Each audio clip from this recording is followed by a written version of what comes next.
Арбасын аруу кыргызым. Байыркы жомоктун бардыгы бүгүнкү чындык, ал эми бүгүнкү чындык эртеңки жомок. Бар болуңуздар. Үмүтүм изденүү. Турмуштун кайрымы өткүчө. Ой сезим, акыл эс туюмум бөлүнүп өзүмдөн кеткиче. Адам баласы тирүү болгондон кийин, адам баласынын ичер суусу көрөр күнү түгөнгөнгө чейин ар дайым изденүүнүн үстүндө болушу абзел. Ар бир адам, ар бир төрөлгөн бала көзөтүп бул дүйнөдөн коштошконго чейин жаңылануу, өсүү, өнүгүү жолун жараткан Теңирим талап кылат. Мына ошол изденүүнүн үстүндө жүргөн кыргыз бүгүнкү күндүндө өтө бир кыйынчылыктын үстүндө турат. Бирок үмүттүн шамы, эртеңки күндүн жарык күнү качан болот деп көкүрөгүндө дайыма изденип келет. Туюп келет. Эртеңки күн сөзсүз түрдө жакшы болорун, бүгүнкү караңгы түндүн жарык күнү жарк этип чыгарын оозу менен айтпаса дагы көкүрөгү менен сезип, тобо каниет менен жашап келет улуу кыргыз. Мына ошол улуу кыргыздын улуулугун даңазалаган мезгил сабактары китеби. Атомгүл Осмонкулова кызыбыздын. Бүгүнкү темада барыңыздарга белгилүү болгон Булбулбек менен ушул сөздөрдү улайбыз. Дагы бир жолу кыш келипсиң. Теге бул жерде көп сөздөр болуп атат. Ошол сөздөрдүн арасында Алтын Доор, Алтын Ордо, Ак Ордо ушулар жөнүндө Алтын Доор болот. Кыргыздын баары күтүп атат, адамзат күтүп атат, өткөн мезгил экенин сезип атат, оттуу доор болуп атканын сезип атат. Адамдардын жан дүйнөсү кыйналып, табиятты кыйналып, ошонун баардыгы Алтын Доор качан болот деген дагы суроолор болот да. Деги эле Алтын Доор, анан Ак Ордо, Алтын Ордо, Ак Ордо жөнүндө сөз улайлы. Эң биринчи доор деген өз эмне? Доорлор эмне үчүн алмашат? Ушуларга түшүнүк бар да. Доордун алмашуусун дейт, могул ааламдагы асман тоголокторунун, же болбосо жанагындай кемер талааларынын, ошолордун кубулуштарынын негизинде анан кийин доордун алмашуулары айгинеленет дейт, аныкталат дейт да. Эмне үчүн биз өткөндө башка доор эле эми доор алмашты деп айтып атабыз да. Анткени биз азыркы биздин жашообуз улана турган доор, келечектеги доор, бул оттуу доор деп аталат экен да. Эмне үчүн оттуу доор деп аталат дейт? Анткени мурдагы сабактарда айтылгандай эле биз азыр ааламдын улуу кемерине кирдик. Башбактык деп айтылат да. Ал улуу кемер деген эмне? Ааламда кемерлер көп дейт. Чоң кемерлер, кичи кемерлер, орто кемерлер, анан улуу кемерлер болот дейт да. Ошол кемерлер бул ааламдагы күчтүү энергетикалык аймактарда зоналар. Биз ошондой күчтүү аймактын эң чоңуна улуу кемерге кирдик дейт да.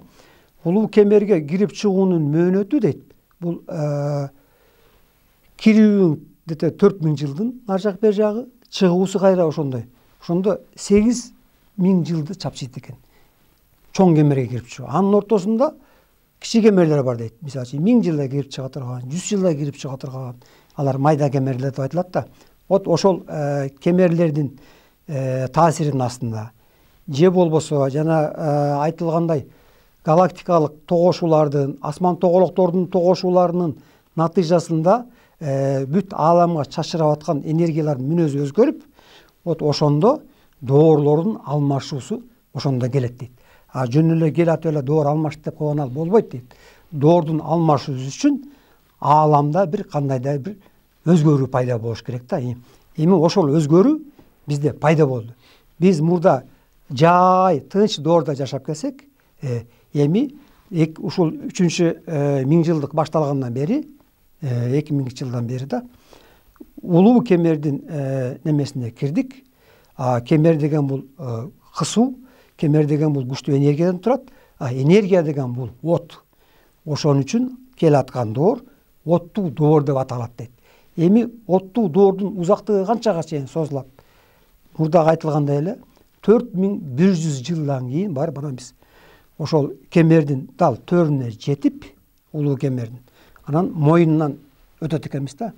Дал ошол улуу кемердин мойнуна барганда мурда жер үстүндө жашап өткөн цивилизациянын өкүлдөрү, лемуриялыктар, андан кийинки атланттар, андан кийин жана Нух пайгамбардын эли деген да цивилизация өткөн экен ортодо бир адамзатынан мурун. Анан адамзат цивилизациясы жана сиз айткандай 4000 жылга чейин биз жок болуп кетебиз го дегендей да. Биз мисалы үчүн 4000 жылды биз узактап сөкөт айтып атпайбызбы? Лемуриялыктар качан жашап кеткен? Алардын жашоодон кеткенине де жердин үстүнөн кеткенине 5 миллиард 70 миллион жыл болду деп. Дана маалымат бар да. 5 миллиард. Ойлосоңуз, не деген убакыт? Эми 5 миллиард жылдан кийин ошол лемуриялыктар келип, биз менен кошо, адамзаты менен кошо, атланттар менен баарыбыз жана кемердин мойнуна келгенде Кудай Таала баары мындай чыкканда айдап келип туруп, обязательно түрдө дейт да, өтөт экенбиз ошо улуу кемерден.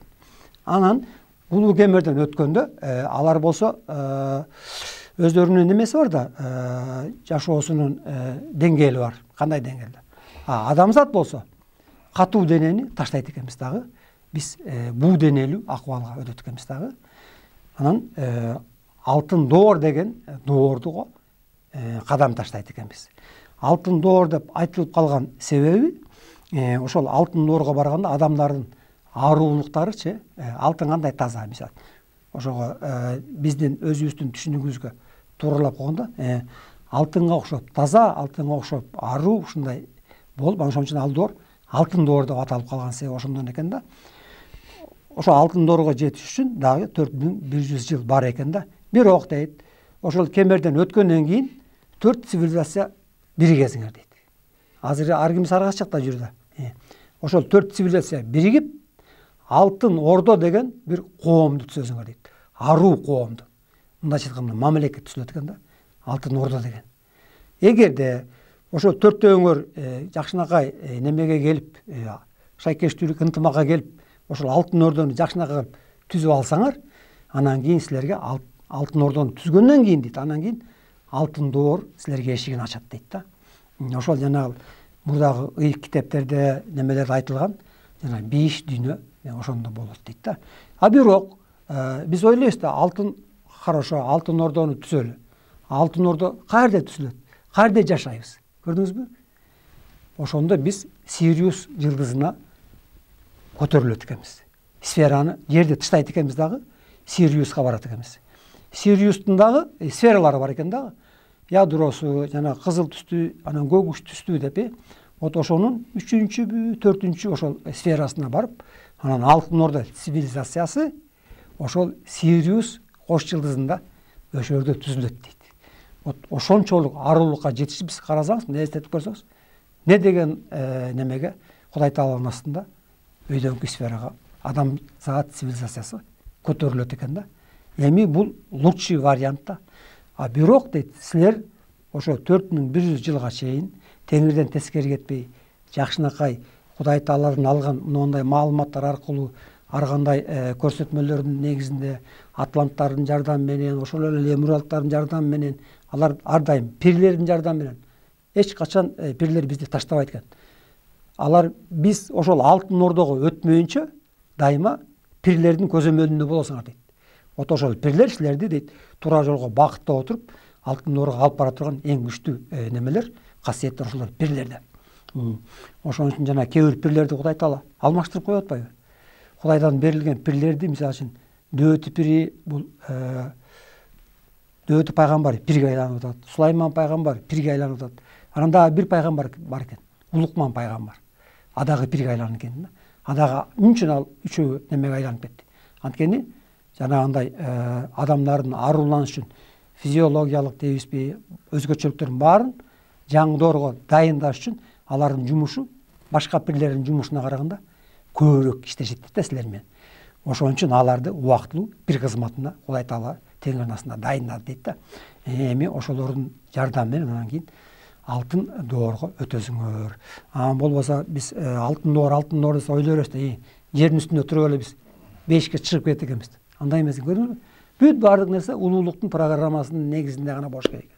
Бирок коркунучтар бар дейт. Силер ошол жакка жеткенче силерди жолдон карама каршылыктар аябай көп дейт. АДЦ деген балекет бар экен да. Айтпадык беле өткөндө. Духовный цивилизация деген бар дейт да. Анан антидуховный цивилизация деген бар дейт да. Алар деле ушундай өзүнчө жашоочулар, өзүнчө энергияны алып жүргөн немелер дейт. Жашоочулар дейт ааламдагы. Бирок АДЦлар дейт, антидуховный цивилизация, булар Кудай Таала астында өнүгүүгө коюлбаган цивилизациялар дейт да. Акыр түбү барып алар жок болот дейт. Анткени адамдын аруулугу канчалык өйдөлөгөн сайын алар бизге жакындай албай калат экен да. Анткени байланышка чыга албай калат. Алардын медерлери каткан боюнча турду. Биздин медер сулар майдананып жийип бараткандан кийин күчү, кубаты көбөйгөн сайын алар бизге мисалы отко биз ысык отко жакындай албай калабыз да. Ошол сыяктуу болуп өздөрү калып отуруп анан кийин акырындык менен алар калат эт. Бирок ага чейин азыркы заманда, ушул заманда ушунчалык атакага калат дейт да. Адамдардын цивилизация немесин өнүгүүсүн тескери жолго бурганга, жанагындай 3 тамга, 6 тамгаларчы бүт баары дейт, жана жаман иштерди аз адамдар үчүн жасап атат. Вот ошо адыцлардын немесинин астында, таасир астында жасап атат дейт да. Мындайча айтканда, шайтан мойнуна минип алган да. Алар дейт тырышып атат дейт. Анткени алар дейт силердин алыстап кеткениңерди каалабайт дейт.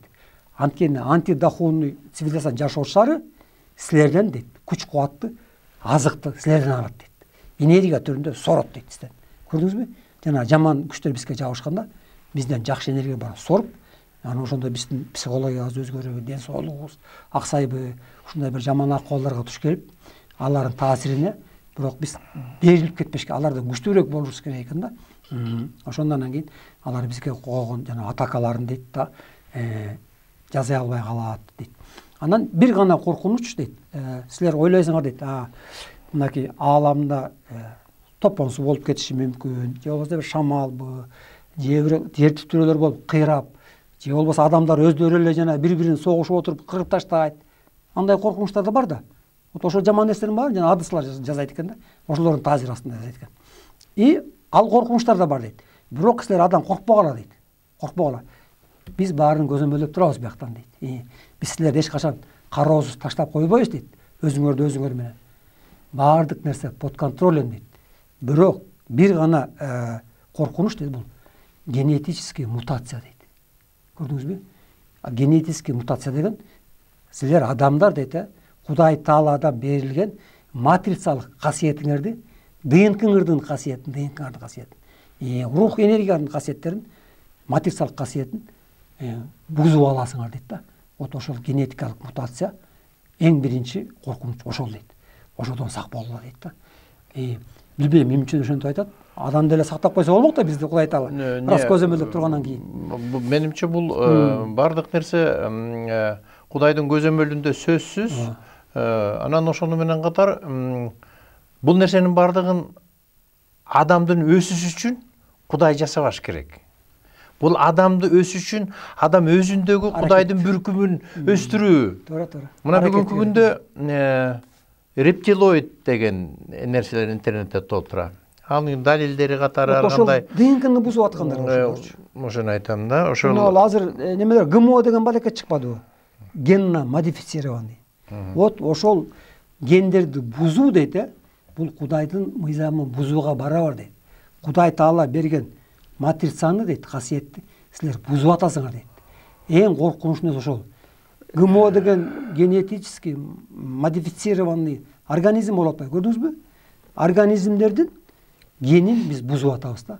Вот ошол коркунучтур баарынан дейт да. Ошол жанагы антидуховный цивилизациялардын жерге келиши жерде ар бир адамдын аурасына кириши, ар бир адамдын ой сезимине кириши, артында туруп ошолорду алар дагы көзгө көрүнбөйт. Кээ бир гана белгилери менен адамдын кыймыл аракетинен жасаган ишине карата аныктаса болот экен. Ошолордун бардыгы адамзаттын өсүп кетишине каршы нерселер. Мен баягы биринчи эволюцияны артка тартат дейт да алар, АДЦлар. Ооба, бул дайыма башка цивилизациялар бар. Башка цивилизациялар дагы жердин өсүп кетишине каршы баягы биз эми жерде жашап атканда ак кара, дуальный мир дейт. Ак кара, бардык нерсе эки нерседен, күн түн дегендей. Анан тек гана ушул улуу аруу күчтөрдүн гана жардамы менен эмес, мына бул терс энергиялардын дагы жардамы менен адамдын өсүүсү бар да. Мына бул ошол терс нерсе баягы доомат, анан оомат. Ошонун сыңарында эле мына бул эгерде алардын күчү бүгүн болбогондо адам баягы эле жашоосу менен кете берет эле, агымы менен. Анан сөзсүз түрдө сестентип туруш керек адамды. Актын ак экенин үчүн кара түскө жараткандай, ошондой да.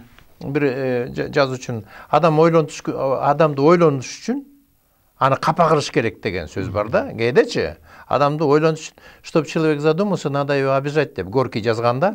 Анан ошолдой деле нерсе бул деле. Адам ойлонуштун төбөсүнө бир коюш керек да. Бирөөнү өөп айтыш керек, бирөөнү тээп айтыш керек. Бирөөгө үрүп айтыш керек, бирөөгө күлүп айтыш керек. Ошонун сыңарында эле ар бир нерсени чоң көзөмөлдө болгондон кийин, жараткандын көзөмөлүндө болгондон кийин алардын да рептилоид деп коебузбу азыр, терс антидуховный цивилизациядагы өсүү жолуна түрткү берилгендей. Адамдын өсүү жолу деген адамдын өзүнүн өсүүсүнө, ой жүгүртүүсүнө деген ойлор келет да. Мына бул китепте акыркы перилер темасында перилерди айтып атабыз. Анан жакында 9-чу анан 10-чу китеп жазылып атканын кеп кылдык. Бул китептин эң башында сырнайза кайда деген өтө бир чоң суроо салынган да. Сырнайзанын түпөктөрүндөгү кайып дүйнөгө кирүү энергиясы бар экенин, кандайдыр бир чен өлчөмдөргө оң түпөк, сол түпөк, алардын энергиясы кайсы чөлкөмгө кире турган ар бир 40 чоронун 40 найзасынын 40тан сыры бар деген. Ошо сыр найзалар кайда деп. Менден жолугуп калган адамдар сурайт. Сыр найзанын качан табат, каяктан табабыз? Бирөөлөр айтат, ушу таластын бир жерине катылганбы дегендейчи, Манас атадан кийинчи. Ошол жөндө бир азырынча алдын ала учка эле маалымат бар. Учка айта кетсең. 8-чи китепте, мына 3-чү китебинде, 3-чү китептин темасы ошондой. Сыр найзалар каякта деп айтылат, туурабы? Анан кийин ошо менен токтотуп коет. Эмне үчүн токтотуп койгон? Анткени дейт, сыр найзанын каякка кеткенин билиш үчүн дейт, айтыш үчүн силерге көп нерсени түшүндүрүш керек дейт. Ошон үчүн жана 4-чү медер касиеттери, атланттардын жасаган иштерин, Сириус, баарын айтып берип атпайбы?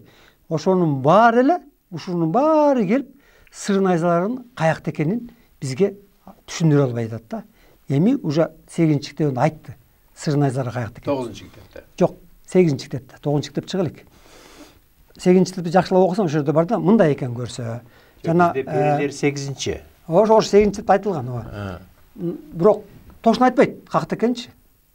Мындай бир маалыматтар бар, анан өзүң эле билесиң да, ошол жака кеткен турбайбы, керемет жол менен деп.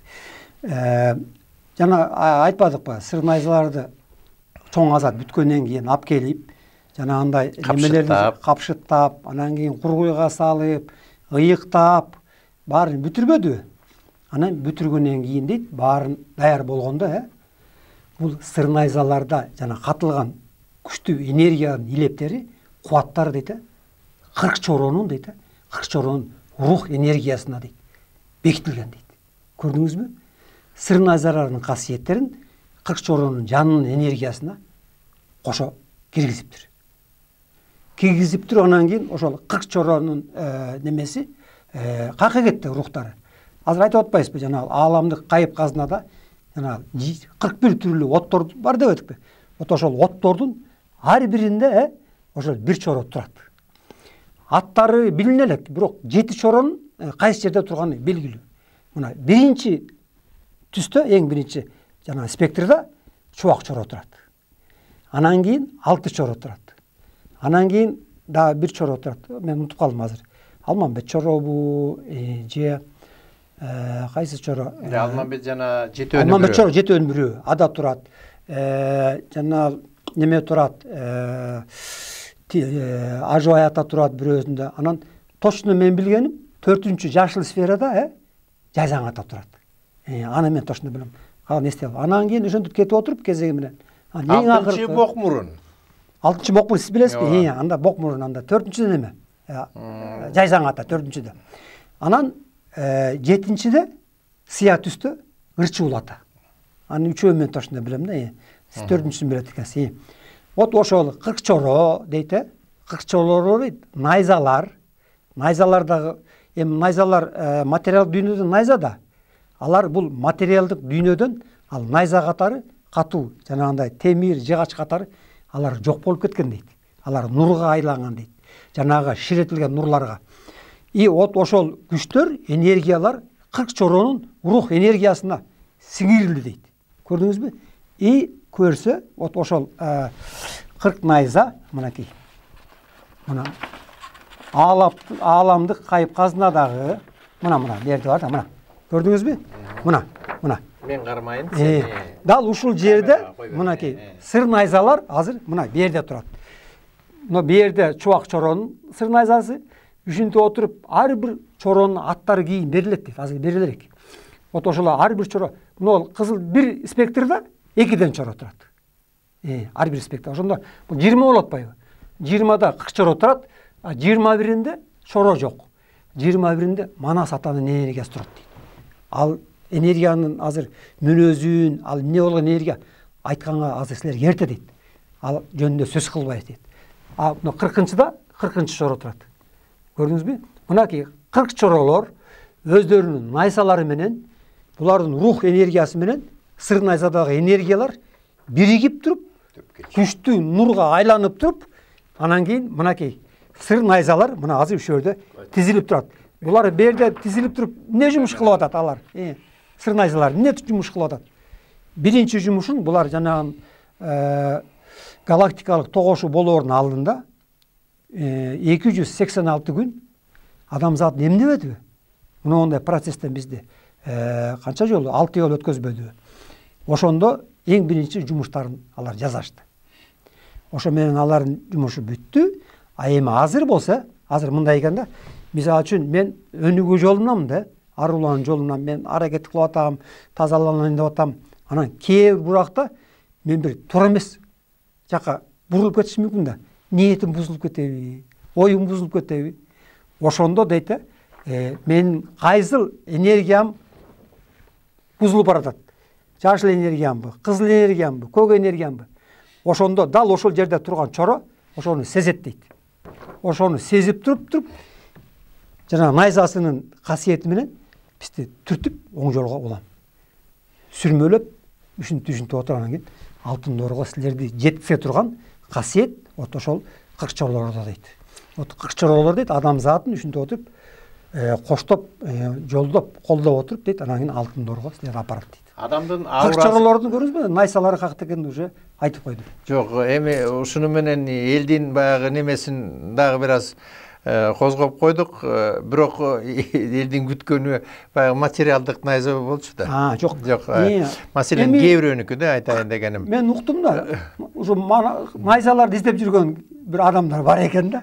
Алар эми адамбыз да. Материал дүйнө жагынан баарын эле биз ойлойбуз да. Темирди темир бойдон жыгач жатырып болуш керек бир жерде депчи. Алар дейт азыр материалдык дүйнөдө жок дейт. Алар өйдө улуу ыйык жерлерге барып галактикалык өзөк толтоодо жанагындай нурларда ар биринин өзүнүн нанометр жыштыгындагы жараткан толкундук жыштыктары бар дейт. Ар бири өзү жанагы убакыттын энергиялары 360 градуска бөлүнүп атпайбы? Вот ошо 360 градустагы içindегі адамзат дүйнөсүнө берилген 1,9 градустагы жыштыктар бар го, убакыттын энергиядан жыштыктары. Вот ошолор дал ушул жерде. Мына кызыл түстүн беринен баштап теоремалар бар. Мына экинчи китептечи бүт жазылган. Канча нанометр жыштыгында, канча градустагы нурларды ошол кырчыролор кармап турат берди. Вот ошо мына кызылдан баштап, мына сыяга чейин ушул жердеги неметкен нурлардын касиети 1,9 градустун ичинде. Ошону гана бекилген экен да. Бул 1,9 деген биздин материалдык дүйнөгө берилген, Кудай Тааладан берилген убакыттын энергиясынын жыштыктары. Ушундай бир аябай темаларды берет да. Эми бул мезгил сабактарында кумуш сырларды бизге ачып атат да. Муну эми жакшылап түшүнүп, бул менен илимпоздорчу, илимпоздор бул менен неме кылыш керек? Жумуш жасаш керек да. Өнүгүүнүн формуласы деген бар экен да. Формула развития, дальнейший. Мындан кийинки кандайча болуп өнүгүүбүз? Мисалы үчүн математиктер, физиктер любой немеге формула жазып коет го. А плюс Б деген мындай дегендей. Ал азыркы өнүгүүнүн формуласы мындай дейт. Наука плюс духовность. Көрдүңүзбү? Илим дейт. Илим бул жердин үстүндөгү, материал дүйнөдөгү нерселердин баарын касиетин ачат дейт. Илим. Ачып бүтүп уже немесине жеткенде, өзүнүн жогорку чегине жеткенде, анан кийин любой теория дейт, илимде ачылган бардык теориялар дейт, келип бир табышмакка такалат дейт. Көрдүңүзбү? Эмне үчүн дейт? Анткени ал табышмактардын жообу бул материалдык дүйнөдө жок. Ал табышмактардын жообу көрүнбөгөн дүйнөдө. Көрүнбөгөн дүйнөгө барыш үчүн биз эмне кылыш керек? Биз жан дүйнөбүздү ойготуш керек. Сезим энергиясынын күчүн колдонуш керек. Рух энергиясынын күчүн колдонуш керек. Ой энергиясынын күчүн колдонушуңар керек. Көрдүңүзбү? Любой эле илимдин менен өнүгүш үчүн, цивилизациянын алдыга жылыш үчүн, эволюциясы алдыга жылыш үчүн дейт, жанагындай илим менен духовность экөө биригиш керек дейт да. Ошондо анан кийин эволюциянын алдыга жылат дейт. Ага чейин табышмак үстүндө табышмак ушундай болуп берет. Мисалы үчүн карап көрсөңүз, любой илимди ачсаңыз, барып эле бир нерсени ачтыңызбы? Сырын билдиңиз. Карасаңыз, нараттан бир нерсе кылтыйып турат. Көрдүңүзбү? Анткени түгөнбөйт илим деген. Улам каскан сайын дальше кетет. Улам кызыктар, улам жарала берет да. Ошол үчүн жан дүйнөнүн рухтун күчүн дейт, илимдин күчү менен бириктиришиңер керек дейт. Илим менен, мисалы илимпоздор айтпаш керек. Бул эмнени тантырап атат? Кактагы жок нерсени айтып атат. Далилдеп бербейм мага дейт да, мисалы үчүн. Илимпоздор ошого неметип калган, ынанып калган да. Аларга бир гана нерсе керек, далил керек. Көрдүңүзбү? Илимди өнүктүрүшүн далил керек да. Любой нерсени далил болуш керек. Далил жок нерсеге илим ишенбейт. Бирок илим барып такалып калып атпайбы? Ошо такалгандан анан кийин жан дүйнөнүн касиетин кошуш керек экен да илимге. Экөөнү айкалыштырганда анан өнүгүүңөр туура формага түшөт дейт да. Ошон үчүн наука плюс духовность ошол гана нерсе силерди алдыга жылдырат дейт. Ошон үчүн айтылат да, илимдин акыркы китеби жазылбайт деген. Наука последний дом не пишется дейт. Себеби бул наука это океан дейт. А то, что дано вами дейт, адам затына берилген ведро воды дейт. И то, которое вами не выпито дейт. Көрдүңүзбү? Бизге илимден бир эле чакал суу берип коюптур да, океандан. Биз ошону ичип бүтө элекпиз али. Ошон үчүн илимдин деңгээлин ошондой эсептебейсизби? Ооба. Канчалык кенен экен. Ооба. Жана мына бул кызыл түс, көк түс, көгүш түскө чейинки кызгылт сары түстөр азыркы күндө адамдын аурасын тарткан аппараттар бар. Мына ошол жерде аурада мына бул түстөрдүн бардыгы бар. Толук. Анан ошол медицина жагы ошол ауранын кээ бир карарып жерге калган жерине байланыштуу, жана сен айткандай карарып калган жерин, могул жериң ооруйт экен, бул жериңде кемчилик бар экен деген нерсе. Бул айтканым, Мына ошол бир кездерде ошол мына 40 чоронун 40 аты жазылуу менен кайсы жериң эмне кемчилик кетиргенде ошо 40 чоронун кайсы аты жазылса ошол жерде ошого кайрылуу да керек. Обязательно. Тек гана ошого кайрылып кечир. Бул жерим туура эмес болуп калыптыр. Оңдоп кой. Атын билсең чыкырып алып туруп жардам чыкырыш керек да. Атын атасаң куту сүйүнөт дейт го. Ала кушты атынан аткарыш айтыш керек дегендей. Ар бир нерсе ошондо ошол жанагы биздеги келечекте боло турган нерселердин бардыгы. Аны биз азыр буну билип билбей ошо карарып калган аураларды, көгөрүп кеткен немелерди өзүбүздүн ишеничибиз менен гана. Ошон үчүн жалпы адамдын ошонун оңолуп кетүү таасири азыраак болуп атат. Ооба менин могу жерим ооруп атат. Өзүм үмүт кылып медитацияда отуруп ишенимди, уш жеримди кечирип коюш жерим оңдоп, бирок ата албай атат да. Ким ошол жерде отурат? 40 чоронун. Ошондой нерселердин сырын билген али бизге эртерээк да. Биз ошондой касиетке жетише элекпиз аличы. Анын үчүн көп нерселер керек да. Али убакыт керек жана айткандай. Мисалы үчүн азыр ааламдан убакыттын слабый энергия түшүп атса, улам убакыт өткөн сайын ал энергиялар күчү ашып ташыган сайын биздин да мүмкүнчүлүктөр өсөт экен да. Жана түстөрдү айтып калбадыңызбы? Медерлердин майдалануусунун түстөр менен түздөн түз байланышы бар экен да. Мисалы үчүн, мына эгерде сиз айтып атпайсызбы, адамдар нурдан көйнөк кийет экен да, ушинтип айтылат да. Качан мендечи мүмкүн экинчи же үчүнчү медерчи майда кыймылга келе баштаганда алар уже түстөрдү жаратат экен. Канчалык медер майда болгон сайын анын түз өзгөрөт экен. Экинчи, үчүнчү медер мисалы үчүн кызыл түстү жаратат да. Бул ирирээк медерлер. Анан мен дагы медерлерди майдалай берем. Майдалаган сайын анан мындай сары медер болот. Уже майдараак 10-чу медерлерге мүмкүн баргандачы. Анан дагы медерлер канчалык майдалаган сайын түс өзгөрүп экен. Мына кызыл медер, кызыл түстү алып жүргөн медерлер ири медерлер дейт да. Ошентип отуруп майдаланып отуруп мына радуганын жанагындай немеси менен, порядогу менен.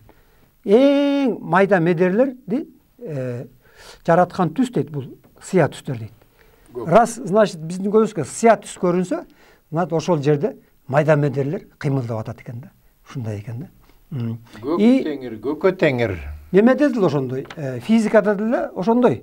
Жана түстөрдүн сынуу бурчу деп коет го. Жарык нуру келип туруп призмадан өткөндө жети түскө бөлүнүп атпайбы? Ушундай эле жети түскө бөлүнүп атпайбы? Ошонун эң үстүңкүсү бош бурчу чоңурагы бул кызыл түс. Анан кийин ушул эле тартип менен кетип отуруп радуган тартиби менен. Анан кийин сыя түс бул кичекей эле буш делейт да, кичекей буш делейт. Бирок кызыл түстөн баштап сыя түскө чейинки аралык 1,9 гана градусту ээлейт. Вот ошол бизге адамзат дүйнөсүндө, материал дүйнөгө берилген предел Кудай Тааланын 1,9 градустун ичинде камтылат экен. Андан аркы немеге биз чыга албайбыз. Чеккечи. Андан аркы түстөрдү дейт, башка градуста көрүш үчүн дейт, Мисалы ушул эле түстөрдү биз көрүп атпайбызбы? Жана 1,9 градуста. Эгерде биз башка дүйнөгө барсак, аны биз башкача градустарда көрөбүз дейт уже. Башкача немеде көрөт экенбиз да. Анткени ал жерде убакыттын башкача стандарттагы энергиялары бийлик кылат ошол дүйнөдө. Ошого жараша ал жакта түстөр өзгөрүп турат. Ал жакта балким дагы түстүн биз түс деген түшүнүк жок. Жок.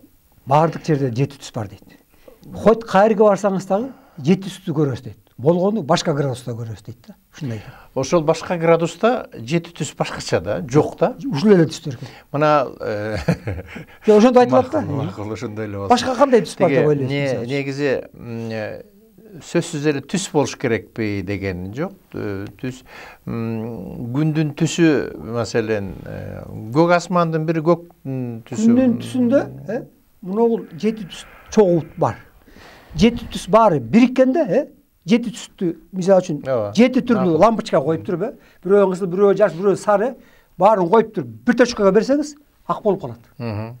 Күндөн келген жарык, жарык нерсе бул жети түстүн бириккендеги комплекс. Ошо физикада 7-класс физикасында бар. Дагы бир айта турган нерсе, ааламда плюс минус жоқ.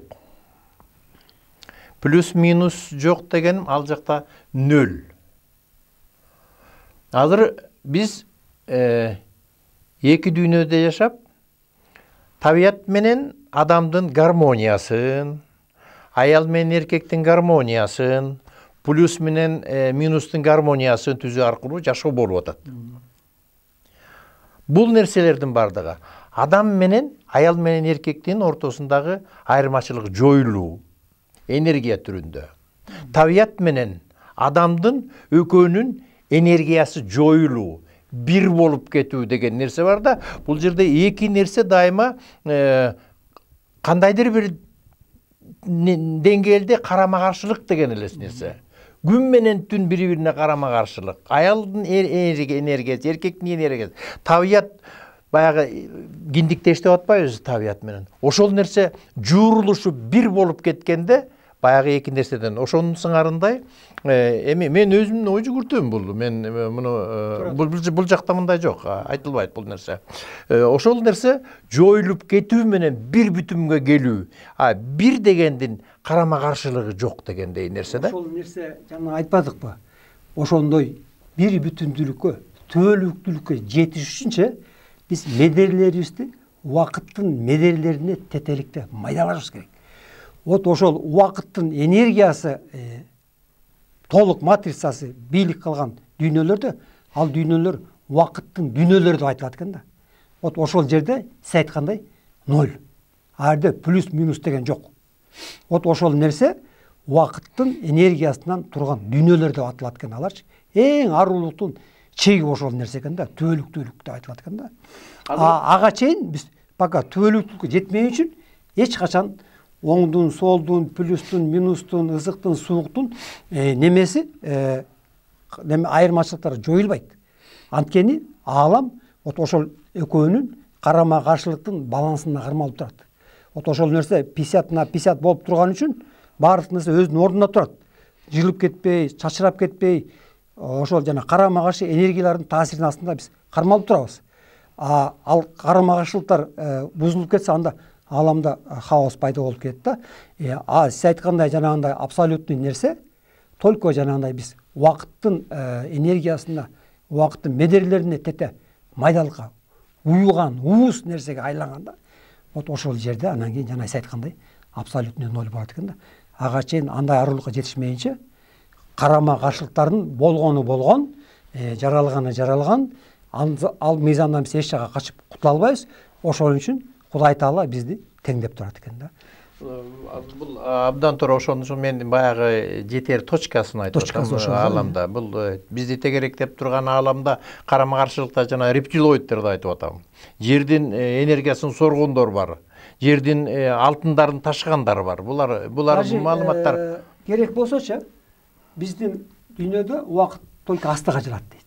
Туурабы? Жалаң астыга жылат убакыт. Биз алдыга өнүгүп атабыз, биз ойлойбуз, өнүгүп атса келип алдыга жылып кетебиз депчи. Убакыт тескери айланган дүйнөлөр бар экен. Көрдүңүзбү? Ошондой маалыматтар да. Убакыттар тескери айланган дүйнөлөр бар дейт. Аларда кандай жашоо? Мисалы үчүн, убакыт тескери айланса, алар өнүгүүгө кетпей, анда тескериге, теңирден тескериге кетип атпайбы, туурабы? Артка кетип атыр деген сөз да. Жок, андай эмес дейт. Тескерисинче, эң аруу дүйнөлөр, эң энергетикалык майда медерлерден турган күчтүү дүйнөлөр ошол убакыт тескери айланган дүйнөлөр дейт. Ал дүйнөлөрдү Кудай Таала эмне үчүн жаратып койду дейт. Убакыт тескери айлантып койду ал жерге дейт. Анткени бул дүйнөдө жасаган биздин күнөөлөрүбүз аркылуу, башка туура эмес жасаган истерибиз аркылуу жаралган терс энергиялар дейт. Вот ошол убакыт тескери айланган дүйнөлөрдүн касиеттери дейт. Ошону кайра теңдеп турат дейт. Теңдеп турат. Ошон үчүн Кудай Таала убакыт артка айланган дүйнөлөр бар дейт. Бирок алар эң аруу ааламда дейт. Бул дагы өзүнчө жаңылануу. Эмне үчүн биз кыргыздар мазарга барганда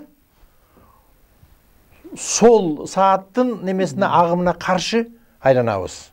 Саатка. Бул саат эмне үчүн бияка айланат? Жандыруу. Жанагы адамдагы болгон терс энергияны ошол жердеги күчтөр аркылуу мазардагы. Уксаң? Түшүндүм. Анан ошону кайра жандыруу, же болбосо жанчуу. ошон үчүн жаргылчакты эмне үчүн тескери айлантат, ал талкалайт, бөлөт. Жаргылчактын неметсе болот эле да. Жок, кыргыз аны жөн эле билбей эле айланткан жок. Ал деген ошо талкалай турган, жандыра турган, жарата турган энергия. Ошон үчүн биз мазарды ошол жердеги убакыттын тескери айлануусу ал дагы өзүнчө бир сен айткандай туура ошол жасалган күнөөлөрдүн бардыгын кечиртүү иретинде, жоюу иретинде, ааламдагы терс нерселерди ошолордун баарын бир жерге топтобой, ошолорду жандыруу иретинде. Ошондо сизче тескери айланганда өткөн чакка барасыз да, кандайдыр бир негизде. Өткөн чакка барып, ошол өткөн күнөөңүздүн баары какта калды, өткөн чакта калды. Туурабы? Вот ошол өткөн чакка кандайдыр бир немеде барат болушуңуз керек да. Убакытты артка кайрылып, өткөн чакка барып, ошол өткөн чакта жасаган күнөөлөрүңүздү кайра калыбына келтирип өтөт болушуңуз керек да. Сиздин айтканыңыз ошондой болуш керек. Балким абдан жакшы негизи убакытты айтып атабыз. Убакыт баса мындай бир кеп бар да. Сабырдуулукту сааттан үйрөнүш керек. Канчалык кечиксе дагы ал эч качан шашпайт дейт да. Бир калып, бир калыпта. Стабильность бар да. Анын сыңарындай убакыт бул өтө улуу нерсе экенин, убакыт өтө ыйык нерсе экенин, убакыт улуу акыл эс экенин бүгүн айтып отурабыз. Анда эмесе баарыңыздар, урматтуу теле көрүүчүлөр, убакытты баалай билели. Жашоо өмүр кыска. Берилген жер өлчөмүндөгү убакытты жигердүү пайдаланып, аруу жолуна түшөлү. Арыбасын аруу кыргызым. Кечээки жомок бүгүнкү чындык. Бүгүнкү чындык эртеңки жомок. Бар болуңуздар.